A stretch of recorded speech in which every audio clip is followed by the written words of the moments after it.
शांति। आज 30 अगस्त 2022, आज की साकार मुरली रंगीन बड़े बड़े अक्षरों में पढ़ें, सुने और मंथन करें। आज की मुरली का सार, मीठा मीठा बाबा कहते मीठे बच्चे, तुम्हें अब लाइट हाउस बनना है। क्या बनना है? लाइट हाउस बनना। और तुम्हारी एक आंख में और दूसरी आंख में तुम सबको रास्ता बताते। लाइट हाउस बनो। लाइट हाउस अंदर से लाइट फेंकता है, चारों तरफ लाइट फैलाता है। और हमारी लाइट कहां से निकलेगी? आंखों से। हमारी लाइट कहां से निकलेगी? आंखों। और हमें खुद को स्मृति रहेगी, तब हम दूसरों को भी स्मृति दिलाएंगे। क्योंकि आपको मुक्ति चाहिए, आपको जीवन मुक्ति चाहिए, तो बाप आया है, उससे अपना रिश्ता जोड़ो और अपना अधिकार लेना। सबने अपनी मेहनत कर, कोई किसी दूसरे के लिए मेहनत नहीं कर सकता।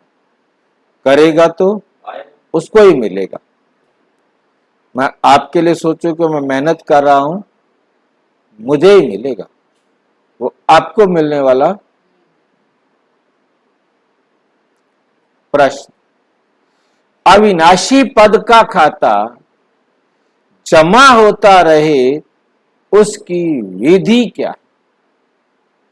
अविनाशी पद का खाता जमा होता रहे, उसकी विधि क्या है? सदा बुद्धि में स्वदर्शन चक्र फिरता रहे। बुद्धि में क्या फिरता रहे? स्वदर्शन चक्र फिरता रहे। चलते फिरते, चलते फिरते अपना शांति धाम और सुख धाम याद रहे। कितने काम हो गए? स्वदर्शन चक्र हर समय बुद्धि में फिरता रहे और सुख धाम और शांति धाम याद रहे। सुदर्शन चक्र फिरने का क्या मतलब होता है? स्वस्थिति में रहना। हाँ जी, अपनी बुराइयों का गला काटते रहो। सुदर्शन चक्र चलता रहे, कोई भी अवगुण आए, कोई भी कमी को कमजोरी आए, बस उसका वहीं के वहीं गला काट दिया। बाद में नहीं याद आए, ओह ये तो नहीं करना चाहिए था, इसका गला तो उसी टाइम काटना चाहिए था, अब तो विकर्म बन गए। हर टाइम बुद्धि में स्वदर्शन चक्र चलता रहे। और क्या याद रहे?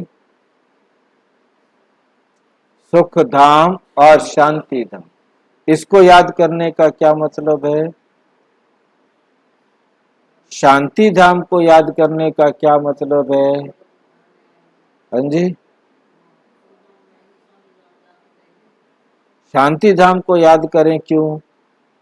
उसका भी कोई फायदा है? हाँ जी, हमारा घर है, 5,000 साल में सिर्फ 1 साल के लिए घर है। 5,000 साल में से 1 साल के लिए घर है, क्या करेंगे? हाँ जी, शांति धाम को याद करना माना अब संकल्पों पर कंट्रोल कर, व्यर्थ और नेगेटिव संकल्पों को रोककर स्वीट साइलेंस में रहने का अभ्यास करना। स्वीट साइलेंस में जाने का मतलब है बाबा की श्रीमत के सिवाय और कोई संकल्प ना आए। क्योंकि अभी हमारे अंदर जल्दी जल्दी संकल्प आते हैं। मम्मी कहती है ऐसे करो, पापा कहते हैं ऐसे करो, अंकल कहते हैं ऐसे करो, गूगल कहता है ऐसे करो, वो कहता है ऐसे करो। किसकी मानो, किसकी सुनो? क्योंकि इतने चारों तरफ से सलाह मिलती है जिनके कारण संकल्प तेज हो जाते हैं। इसमें ये फायदा है, इसमें ये नुकसान है, इसमें ये फायदा है, इसमें ये फायदा है, इसमें ये फायदा है। किधर जाऊं? डिसीजन करना मुश्किल। परंतु शांति धाम याद करना माना मैंने केवल बाबा की श्रीमत पर चलना, ना माँ की, ना बाप की, ना टीचर की, ना गुरु की, ना फलाने की, ना फलाने। बस। तो सोचने के लिए एक ही संकल्प है ना, तो संकल्प बहुत शांत चलेगा और फैसला कल्याण इसी में है। चाहे संसार का कितना बड़ा नुकसान हो रहा है, हिसाब बराबर हो रहा है। बाबा की श्रीमत पर चलने से कितना बड़ा नुकसान हो जाए, हिसाब किताब बराबर हो रहा है। बिना हिसाब बराबर किए तो घर जा नहीं सकते। यह है शांति धाम यात्रा कि मेरा हिसाब बराबर हो रहा है। हर आत्मा एक दूसरे के साथ हिसाब बराबर कर रही है। नो क्वेश्चन, उसने ऐसे क्यों किया? नो क्वेश्चन, हिसाब बराबर। सुखधाम याद करने का मतलब, सुखधाम याद करने का मतलब अभी हम लोग करना है कि क्या क्या करें अभी? दैवी गुणों को, आठों शक्तियों को अपने में धारण करके अकर्म का खाता ज्यादा से ज्यादा बनाना है। अकर्म का खाता ज्यादा से ज्यादा बनाना, क्योंकि जितना पैसा जिस देश के लिए होगा उतना ज्यादा समय हम उस देश में रह सकेंगे।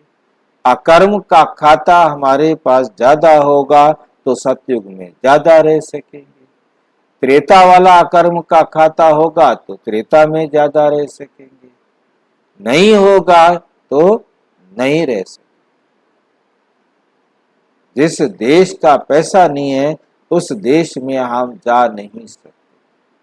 सतयुग त्रेता में जाना है, अकर्म की खाते की करेंसी ज्यादा से ज्यादा।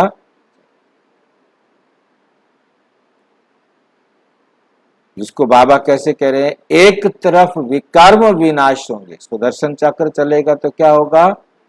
विकर्म विनाश होंगे। और दूसरी तरफ अविनाशी पद का खाता भी जमा होता जाए। परम धाम जाना माना अपना विकर्मों का खाता बराबर करना और निश्चिंत रहना। उधर से निश्चिंत होंगे तब हम सुख धाम के लिए क्या कर सकेंगे? नया श्रेष्ठ पद बनाने का खाता बना सकेंगे ना। यदि हम उलझे रहे, अपने हिसाब किताब में रोते रहे, वर्तमान को बर्बाद करते रहे, तुमको लाइट हाउस बनना है। एक आंख में शांति धाम, दूसरी आंख में सुख धाम। मतलब ये रास्ता आपने सबको दिखाना है। शांति धाम का रास्ता दिखाना है और सुख धाम का रास्ता दिखाना है। ये है लाइट हाउस बनना, ये है लाइट हाउस बनना। गीत जाग सजनिया जाग, अब घर साजन आए। ओम शांति। मीठे मीठे बच्चों ने मीठा मीठा गीत सुना। जाग सजनिया जाग, अब घर साजन।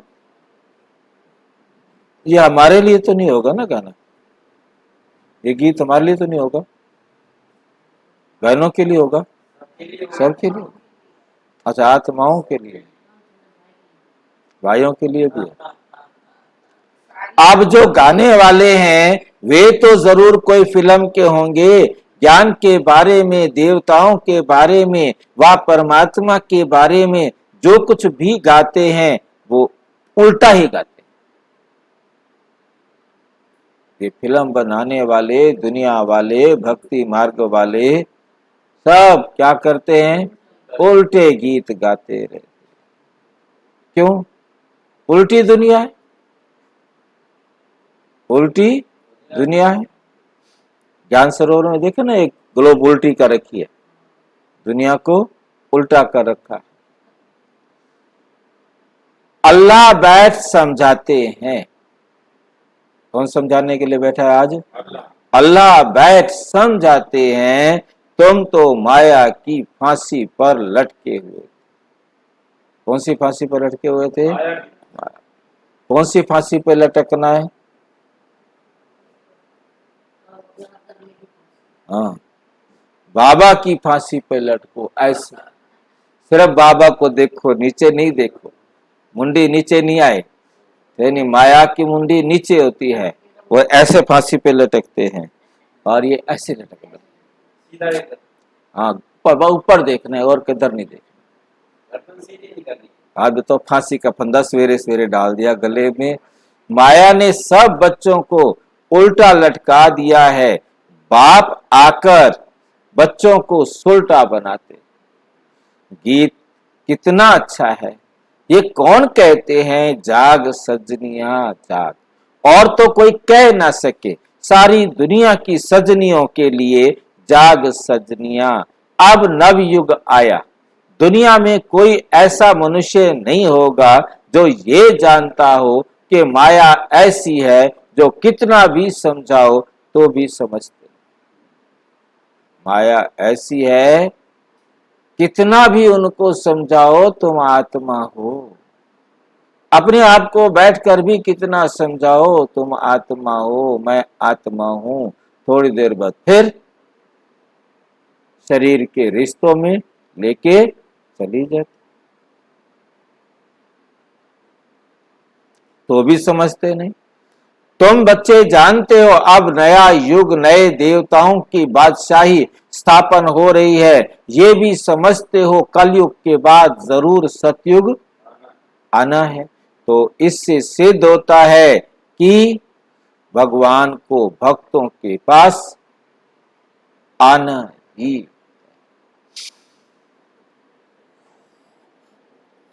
भगत चाहते भी हैं भगवान से मिले, तो समझना चाहिए कि भगवान बरोबर आएगा।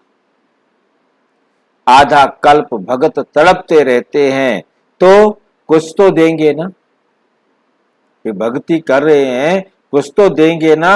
भगत जानते हैं भगवान जीवन मुक्ति देते, वे पतित पावन ही सबको पावन बनाएंगे। तुम बच्चे जान गए हो सब आत्माएं पावन कब बनती हैं? सतयुग में तुम पावन रहते हो, बाकी सब आत्माएं निर्वाण धाम में रहती। सुख धाम की पवित्रता अकर्म का, मनसा वाचा कर्मणा, कोई भी विकर्म। और बाकी जो सब आत्माएं हैं जो द्वापर कलयुग में आने वाली हैं, त्रेता में आने वाली हैं, वो सारी कहाँ रहती हैं? निर्वाण धाम, शांति धाम में। तुम पावन युग में आते हो, निर्वाण धाम को युग नहीं कहेंगे। निर्वाण धाम में कोई भी युग नहीं, क्योंकि वहां आत्मा चाहे 4999 साल रहे, चाहे 1 साल रहे, वो सब बराबर है। वहां केवल सोए ही पड़े हैं। वो सिर्फ 1 साल सोती है और वो 4999 साल तक वहां सोए पड़े हैं। वहां कोई युग नहीं चलता। युग वहां चलता है जहां कर्म होता है, कर्म क्षेत्र। ये है संसार का कर्म क्षेत्र। वे तो इन युगों से पार है। लाइन समझ में आई है? परम धाम, निर्वाण धाम, शांति धाम युगों से भी पार है। वहां ना सतयुग है और ना ही कलयुग है।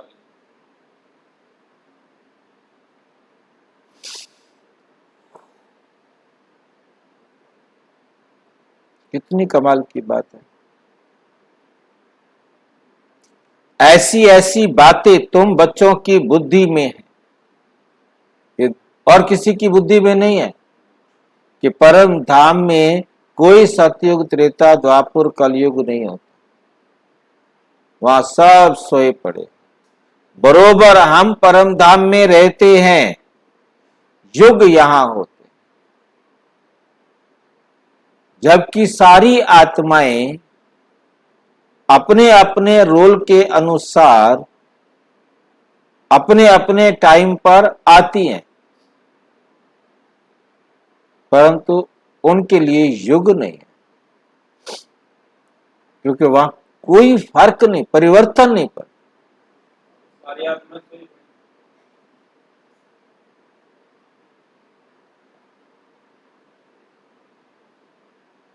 ये चारों युगों के नाम यहां ही हैं। विनाश भी गाया हुआ है, त्रिमूर्ति भी दिखाते हैं। वो लोग त्रिमूर्ति के नीचे लिखते हैं, क्या लिखते हैं? सत्यमेव जयते, केवल सत्य की ही जीत होती है। ये रूहानी गवर्नमेंट है ना, नॉन वायलेंस शक्ति सेना भी गाया हुआ है, परंतु सिर्फ नाम मात्र। हम गवर्नमेंट है, कैसी सेना है? नॉन वायलेंस, अहिंसक। वो सेना तो हिंसा करती है, एकदम मारने काटने पर लगी रहती है। और यहां सेना कौन सी है? जो ना खुद किसी को दुख देती है और ना दुख देती।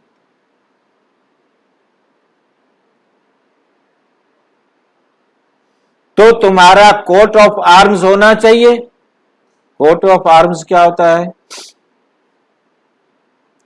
सेना में जो मेडल मिलता है वो पहचान होती है कि ये किस रैंक का है नहीं, उसे कहा जाता है। हाँ जी, किस लिए होता है? हाँ जी, रैंक नहीं, मेडल नहीं लगाते भाई। जब कुछ करेगा तो मतलब रैंक उसी हिसाब से बनता है ना, उनके नंबर बनते हैं ना। अच्छा अच्छा,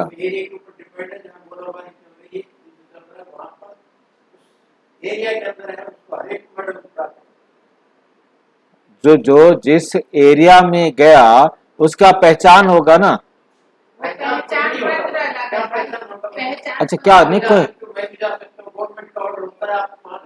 अच्छा, वहां जाओगे तो वहां का मेडल मिलेगा। जैसे वहां से बाहर आए तो वो मेडल वापस मिल गया ना मेरे भाई, मिल गया ना। बात कहने का मतलब मेरा यह है कि एक रैंक होता है तनख्वाह के हिसाब से, आप समझ रहे होंगे। एक रैंक होता है तनख्वाह के हिसाब से। वो मेडल, आपने एक बहुत खतरनाक एरिया में काम किया, वहां आपको एक मेडल मिल गया। उसके बाद आप दूसरे एरिया में चले गए, वहां से आपको दूसरा मेडल मिल गया। वो भी रहेगा, वो भी रहेगा। ठीक है क्या नहीं? बात मैं वही क्या मेरे भाई, मैं वो अलग होता है, वो अलग चीज है। मतलब कहने का मेरा ये है ना कि आपको जो भी मेडल मिला, यानी वो आपने कुछ किया तो मिला। एक मिला आपको पद के हिसाब से भी ठीक है जी, ये वाला है तो इसको ये मेडल तो मिलेगा। बोलना ही जाता है भाई, जब मेडल मिलता है कि वीर सिपाही ये था, वीर सूबेदार ये था, उनका पद तो बोलना ही जाता है। कोट ऑफ आर्म्स किसे कहते हो? कोट ऑफ आर्म्स जितनी भी सेना है सबको एक भारत का भी तो लगता है ना? नहीं लगता? किसको लगता है? जो कार्य करता है, जिस एरिया जो गाइड एरिया है, जो खतरनाक एरिया है, उस एरिया में जो सेना चलो खैर, मेरे इतना मुझे ये बताओ कि आप जो भारत का 3 मूर्ति वाला जो चिन्ह है जिसके नीचे सत्यमेव जयते लिखा होता है, वो मेडल किसको लगता है? वो सेना में वो सेना में नहीं है? अच्छा होता है, चलो, मूर्ति वाला कहाँ सेना मेडल आया? राज बोलते हैं वो जो उसमें होता है, अरे जो नहीं बड़े वाले कहीं भी होता है। वो तो आपके लिए आर्मी का है, अपना अपना जो है। हाथ और फिर खैर कोई बात नहीं, बड़ी हो जाता है। नहीं मुरली सुनो, कोट ऑफ आर्म्स, देखिए ये जो कोट ऑफ आर्म्स है वो सेना से ही लिया गया है। कोट ऑफ आर्म्स सेना में मिलता है, चाहे जैसे पहचान के लिए दिया जाता है कि भाई चलो ये जो है ना इस प्रकार की सेना है, ये इस प्रकार की सेना है, चाहे इस प्रकार की सेना है, वो कोट ऑफ आर्म्स कहलाता है। ठीक है कि नहीं? मतलब जो भी है, मतलब वो प्रकार से लगाओ कैसे भी लगाओ, ऐसे ही। मैं बताता हूँ आपको। हाँ जी, हाँ जो टोपी के अंदर लगता है, हाँ उसकी पहचान होती है इन्फेंट्री का है, हाँ, आर्टिलरी का है, ठीक है, सिग्नल का है, या आर्मी एडमिन कोर का है, समझिए। डिपार्टमेंट कहीं लगता है coat of arms, coat of arms जो पहचान कराता है, ऐसे ही हम ब्रह्मा कुमार हैं,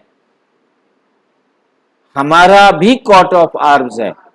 ये बैज जो है ब्रह्मा विष्णु शंकर का त्रिमूर्ति वाला जो बैज है, ये हमारा कोट ऑफ आर्म्स है। अब ये कहाँ लगना है, कैसे लगना है, वो आप जानो, बाबा जो हमें यहाँ बता रहा है। तो तुम्हारा भी कोट ऑफ आर्म्स होना चाहिए। तुम ब्रह्मा विष्णु शंकर के नीचे लिख सकते हो सत्यमेव जयते, यानी ये हमारा कोट ऑफ आर्म्स। हाँ मतलब जो भी है पहचान कर लो, जितने भी समझ में आ जाए। ठीक है, बच्चों की बुद्धि में आना चाहिए कि हम पांडव गवर्नमेंट के बच्चे हैं। प्रजा अपने को बच्चा ही समझती है, तो ये बुद्धि में आना चाहिए कैसे कोट ऑफ आर्म्स बनाएं, कि हम अपनी सेना का कोट ऑफ आर्म्स कैसे बनाएं। ठीक है, ये है ही ब्लाइंड फेथ की दुनिया। ये दुनिया कैसी है? अंधविश्वास, जो देखते रहेंगे, सबको भगवान कहते रहेंगे, तो अंधश्रद्धा हुई ना। कण कण में तो भगवान कह देते हैं, वास्तव में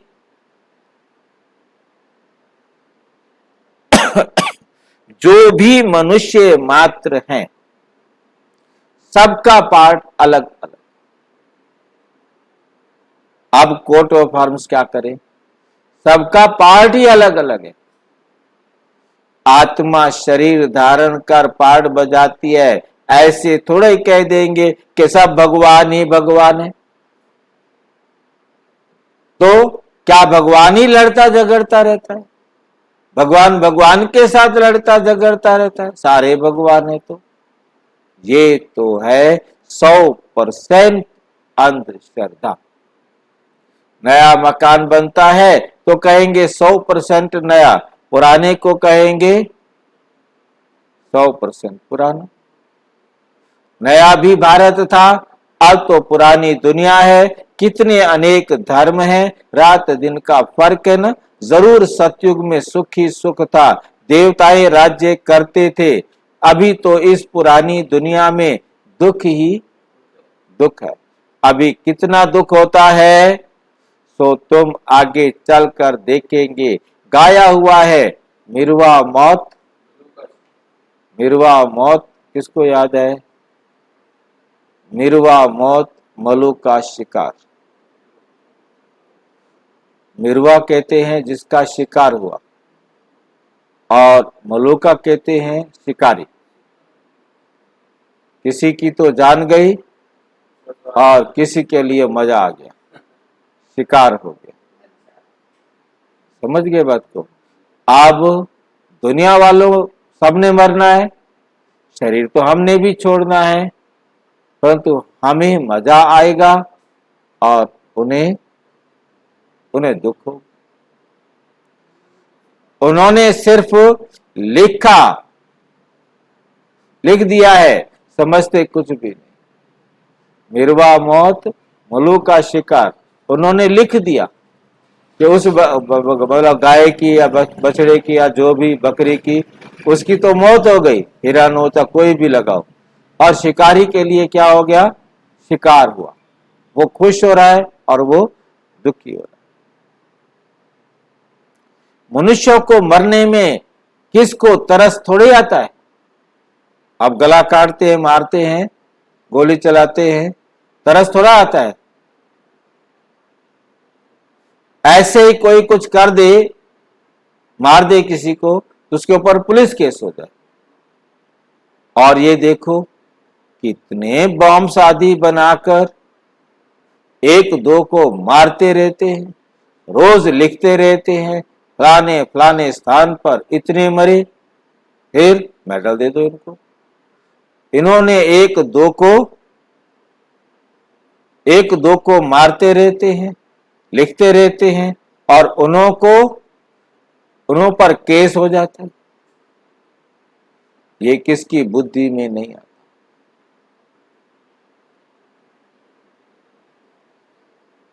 एक मर्डर करे तो उस पर केस, एक मर्डर करे तो उसको मेडल, है ना कमाल की बात। अभी तुम जानते हो ये है पुरानी पाप की दुनिया, सतयुग है नई दुनिया। सतयुग त्रेता में कोई किसको दुख नहीं देते, नाम ही है स्वर्ग, हेवन, बहिष्ठ। हिस्ट्री में भी पढ़ते हैं, वहां तो अथाह धन था।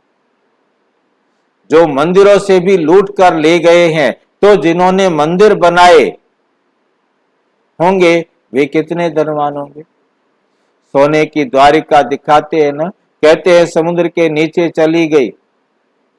ये तो तुम समझते हो ड्रामा का चक्र कैसे फिरता रहता है। सतयुग नीचे हो, कलयुग ऊपर आ जाता, ये चक्र फिरता है। चक्र का ज्ञान भी तुमको है। चक्र भी बहुत लोग बनाते हैं, परंतु आयु का किसी को पता नहीं। चक्र तो बहुत बनाते हैं, परंतु ये चक्र कितने साल का है, कितनी लंबी आयु है, पता ही नहीं। रियल चक्र तो कोई बता ना सके। तुम्हारी बुद्धि में सारा चक्र है, इसलिए कहा जाता है स्वदर्शन चक्र फिराते रहो, तो तुम्हारे विकर्म विनाश होंगे, कोई गलती तुम्हारे से नहीं होगी। ये है ज्ञान की बात। तुम जानते हो हम स्वदर्शन चक्र फिराते रहते हैं, इससे हमारे विकर्म विनाश होते जाएंगे और दूसरे तरफ अविनाशी पद का खाता जमा होता जाएगा। फिर भी कहते हैं, क्या कहते हैं कि हम स्वदर्शन चक्र घुमाना भूल जाते। बाप कहते हैं तुमको ऑलमाइटी हाउस, लाइट हाउस, तुमको लाइट हाउस बनना है, और लाइट हाउस का रास्ता दिखाता है। लाइट हाउस रास्ता दिखाता है ना। तुम्हारी एक आंख में शांति धाम और एक आंख में सुख धाम है। दुख धाम में तो बैठे हो, दुख धाम में तुम बैठे हो। तुम लाइट हाउस हो ना, तुम्हारा मंत्र ही है जो सबको देते हो, जिससे उनकी आंखें खुलती हैं। मन मना मध्याजी भाव, शांति धाम और सुख धाम। मन मना भव और मध्याजी भव। मन मना भाव है शांति धाम, मध्याजी भाव है सुख धाम। ठीक है, मन मना भाव है, तो मुरली बड़ी अजीब चला रहा है बाबा। मन मना भाव है शांति धाम और मध्याजी भाव है सुख धाम। कैसे? मन मना भाव शांति धाम कैसे है? मन को आत्मा समझना है। मन को बैठकर बाबा की श्रीमत समझाकर एकदम अचल अटल अडोल बनना, शांत अवस्था को प्राप्त करना, ये है मन मना भाव। और मध्याजी भाव अपने विष्णु चतुर्भुज स्वरूप को याद रखना कि मुझे कमल पुष्प समान पवित्र बनना है, शंख चलाकर सुना बजाकर सबको ज्ञान सुनाना है, सुदर्शन चक्र फिराना है, किसी बुराई को अपने पास आने नहीं देना है। तो ये है सुख धाम। औरों को भी रास्ता बताते हो, ये चक्र फिराते रहते हो, चलते फिरते यही बुद्धि में रहे शांति धाम और सुख धाम। ऐसी अवस्था में बैठे बैठे किसको साक्षात्कार हो सकता है? कोई सामने आते ही साक्षात्कार कर सकते हैं। हमारा काम ही है यहाँ वहाँ तो कुछ है ही नहीं। जो भी काम है सारा यहीं पर है। परम धाम में तो जाके सोना है, इसलिए अभी जाग लो, वहां जाके सो जाना। वहां तो कुछ है ही नहीं। तो तुम बच्चों को अब ये प्रैक्टिस करनी है। हम रास्ता बताने वाले लाइट हाउस हैं और अभी खड़े हैं दुख धाम में। ये तो सहज है ना। लाइट हाउस व सुदर्शन चक्र बात एक है। क्यों कहा लाइट हाउस और सुदर्शन चक्र बात एक है? लाइट हाउस किसने देखा? उसमें लाइट घूमती रहती है। जैसे आप पुलिस की गाड़ी देखते हैं ना, उसमें लाल लाइट घूमती रहती है, ऐसे ही वो लाइट हाउस की लाइट भी चारों तरफ घूमती रहती है।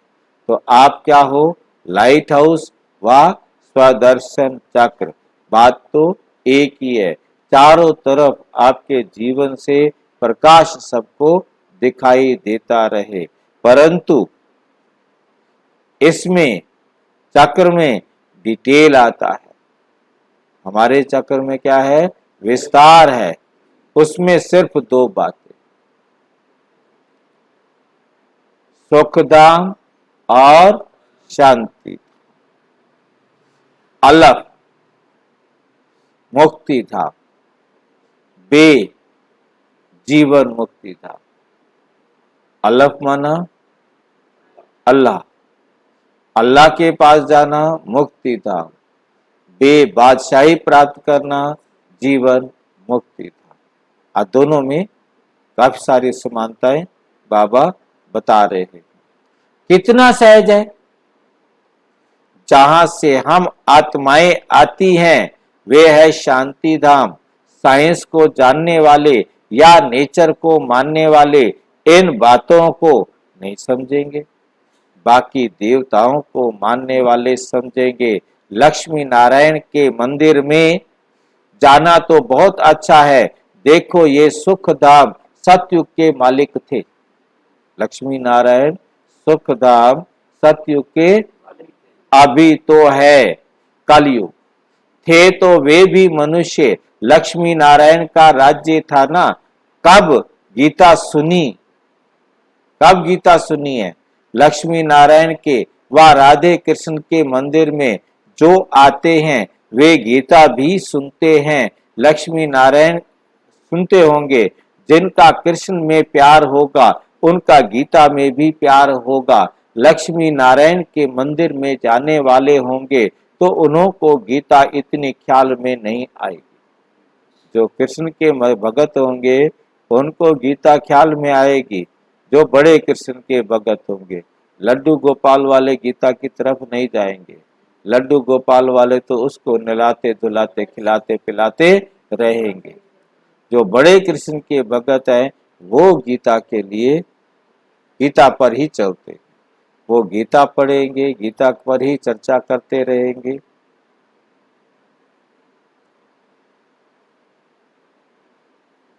लक्ष्मी नारायण के लिए समझते हैं, वो तो वैकुंठ में थे, अभी तो नरक है। बाप आते ही हैं नरक में, आकर स्वर्ग की स्थापना करते हैं। बाप कहते हैं मुझे याद करो और सुख धाम शांति धाम को याद करो। तो बेड़ा पार हो जाएगा। पहले तो जरूर घर जाना है, पहले तो जरूर घर जाना है। अच्छा, कोई कृष्ण को मानने वाला है, बोलो कृष्ण तो सतयुग में था ना। नई दुनिया को याद करो, इस पुरानी दुनिया से नाता तोड़ो। पवित्र भी जरूर बनना है, वहां कोई अपवित्र होता नहीं। किसी भी प्रकार की युक्तियां रचनी चाहिए। बच्चे लिखते हैं सर्विस कम है, बच्चे लिखते हैं सेवा ठंडाई है। बाप कहते हैं ठंडाई बच्चों की है, सेवा की ठंडाई नहीं है, ठंडाई बच्चों की है। सेवा तो बहुत है, बहुत हो सकती है। कितने मंदिर पड़े हैं, उन सब अंधों की आंखें जाकर खोलो। मेरे भक्तों को जाकर ज्ञान दो। सारे मंदिर ब्रह्मा कुमारी सेंटर बना दो। तुम भी भगत थे ना, आप श्री कृष्णपुरी का मालिक बनते हो। कृष्णपुरी वैकुंठ को कहा जाता है, वैकुंठ को याद करेंगे ना। वैकुंठ राम राज्य को नहीं कहेंगे, राम तो त्रेता में आते।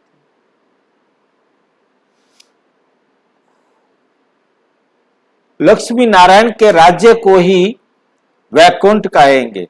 तुम जब समझाएंगे तो कहेंगे बात तो ठीक है, तुम्हारे इन चित्रों में बड़ा ज्ञान भरा हुआ है। जो ध्यान से इन चित्रों को देखेगा तो झट नमस्कार करेगा, तुमको नहीं करेगा, तुमको नमस्कार नहीं करेगा।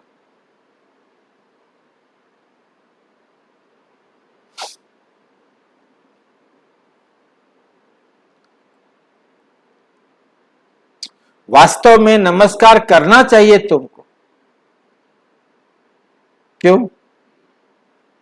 क्योंकि तुम हुई ऐसा बनने वाले हो, इसलिए ब्राह्मण कुल उत्तम है। तुम मेहनत कर ऐसा देवता बनते हो। पहले है ईश्वरीय संतान, गायन भी इस समय का है। मनुष्य अक्लमंद होते तो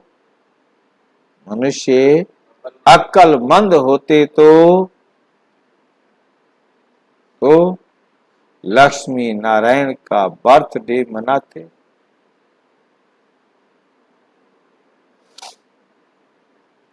उन्हों को पता ही नहीं है, सिर्फ लक्ष्मी से जाकर धन मांगते हैं। अरे उन्हों की जन्म पत्री को तो जानो, लक्ष्मी नारायण कब पैदा हुए उनकी जन्म पत्री तो देखो।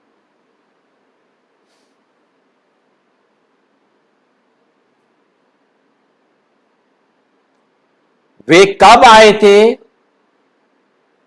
उनको ये भी पता नहीं है कि लक्ष्मी नारायण कब आए।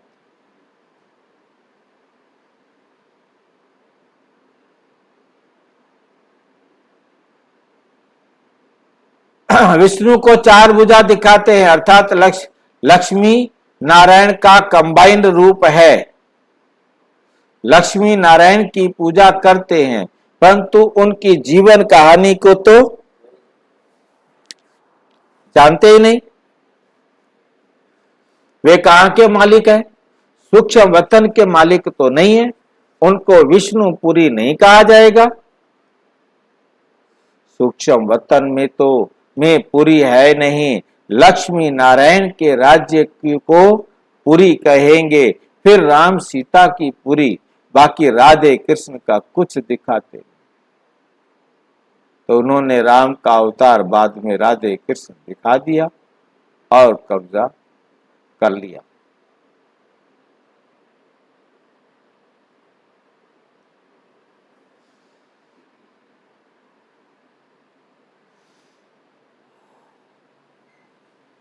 द्वापर में तो इस्लामी, बौद्धी, क्रिश्चियन ये सारे धर्म आते हैं। तो तुम बच्चों को डिटेल में समझाना पड़े। स्वर्ग को भी याद करते हैं, कोई बड़ा आदमी मरते हैं तो कहेंगे वैकुंठ गया, तो जरूर पहले नरक में था, तब तो अब स्वर्ग में गया। इस समय सब नरकवासी हैं, पतित है। नशा कितना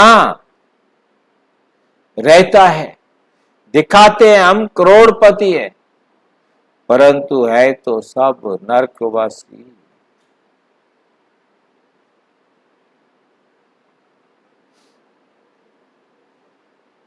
नरकवासी स्वर्गवासियों को माथा टेकते। तुम बच्चे ही यथार्थ समझा सकते हो, तुम भी ज्ञानी जानन जहार के बच्चे, ज्ञानी जाननहार के बच्चे।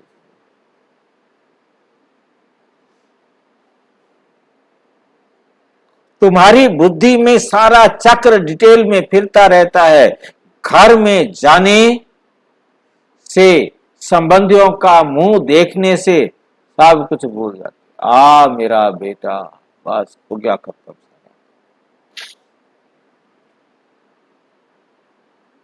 बेटा आते क्या हो गया, देख के संबंध याद आते ही बस संबंधियों का मुंह देखने से सब कुछ भूल जाते।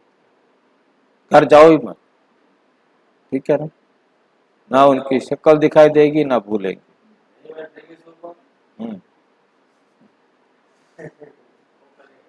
संबंधियों का मुंह देखने से सब कुछ भूल जाता है। इसलिए कॉलेज के साथ साथ हॉस्टल रहती है, तो आप हॉस्टल में रहो जहां सब भाई भाई रहते हैं। बस तुम्हारा ये हॉस्टल भी है, यहां तुम पढ़ाई में रहते हो, बुद्धि और गोरख धंधे में जाएगी नहीं। यहां किस में रहते हो, मौसमी याद।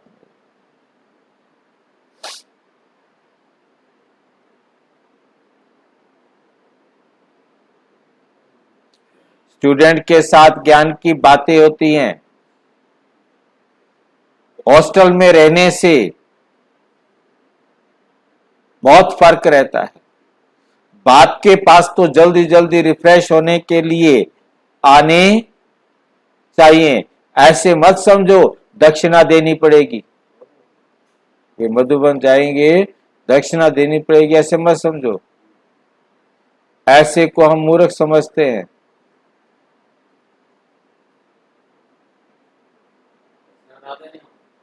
देनी पड़ेगी भाई, ऐसों को हम मूर्ख समझते हैं। बाबा तो दाता है, देने का ख्याल कभी नहीं करना कि हम शिव बाबा को देते हैं। यहाँ सर्विसेबल बच्चों को ही रिफ्रेश होना है। तुम बच्चे आते ही हो क्या करने के लिए, रिफ्रेश। ऐसे नहीं कि कोई साधु महात्मा के पास आते हो दक्षिणा देने के लिए, कभी ऐसे ख्याल नहीं करना। बच्चियां आती हैं, उन्हों के पास पैसे हैं क्या?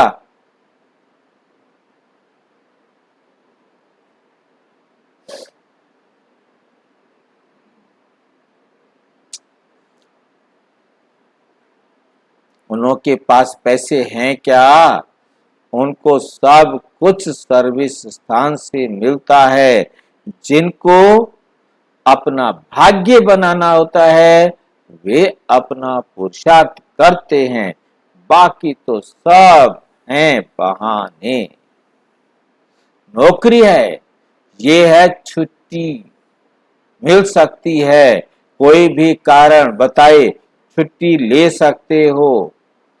ये कोई झूठ थोड़ा ही है। आपने कोई भी कारण बताकर झूठ ले लिया।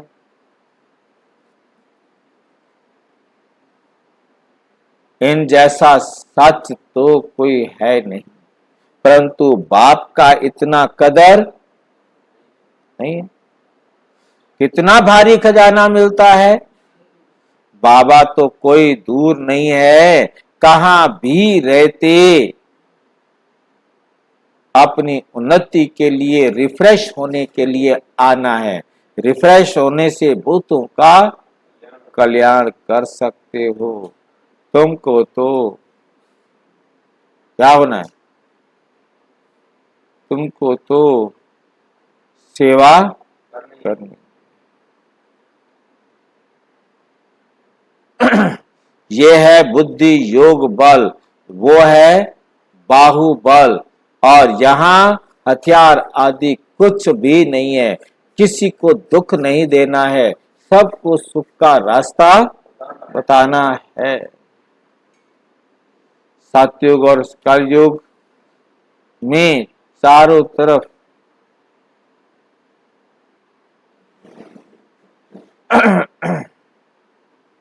सतयुग और कलयुग में रात दिन का फर्क है। आधा कल्प लग जाता है, आधा कल्प लग जाता है रावण राज्य को। तुम बच्चे सुख धाम की स्थापना करने वाले हो, कभी कोई कड़वा शब्द नहीं बोलना चाहिए। ज्ञान ना सुनाकर देना चाहिए, सुनाकर देना चाहिए।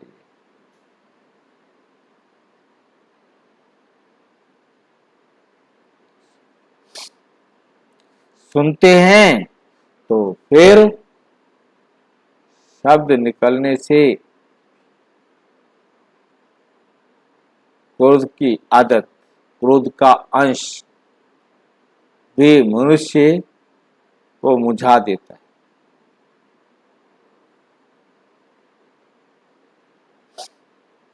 किसको क्रोध करना, ये भी दुख देना है। बाप कहते हैं दुख देंगे तो बहुत सजाएं खानी पड़ेगी। अच्छा, मीठे मीठे सिक्की लदे बच्चों प्रति माता पिता बाप दादा का याद प्यार और गुड मॉर्निंग। रूहानी बाप की रूहानी बच्चों को नमस्ते।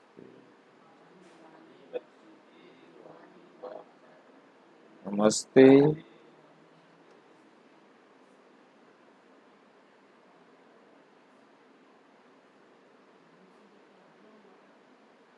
धारणा के लिए मुख्य सार नंबर 1, बाप का व पढ़ाई का कदर रखना है। समय प्रति समय स्वयं को रिफ्रेश करने की युक्तियां निकालनी है। बहुतों के कल्याण के निमित्त बनना है।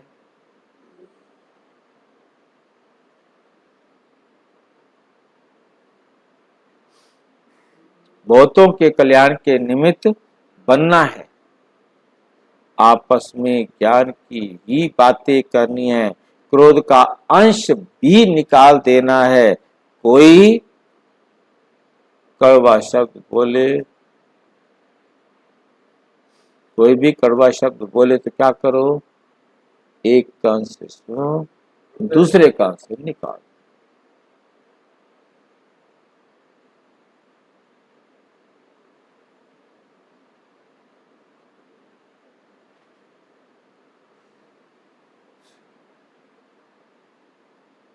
वरदान।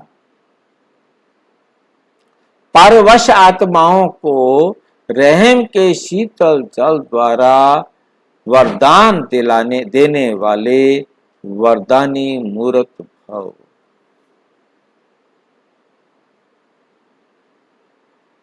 वरदानी मूर्त। यदि कोई क्रोध अग्नि में जलता हुआ आपके सामने आए तो उसे परवश समझो, ये बेचारा पराधीन। अपने रहम के शीतल जल द्वारा वरदान दो, तेल के छींटे नहीं डालो। अगर किसी के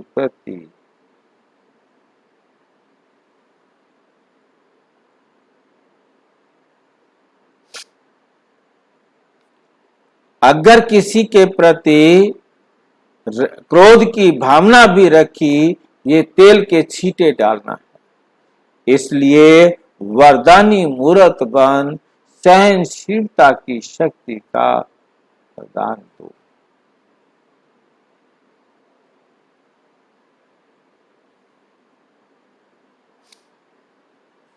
जब कभी चैतन्य में ये संस्कार भरेंगे, तब जड़ चित्रों द्वारा भी वरदानी मूर्त बनेंगे।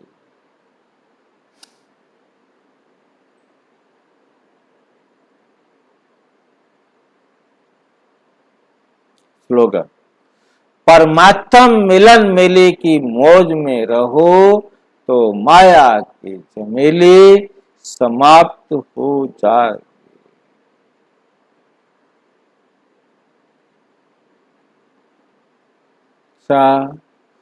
और विस्तार से जानने के लिए प्रजापिता ब्रह्मा कुमारी ईश्वरीय विश्वविद्यालय के किसी भी सेवा केंद्र पर संपर्क करें। और यदि कोई प्रश्न है तो 921310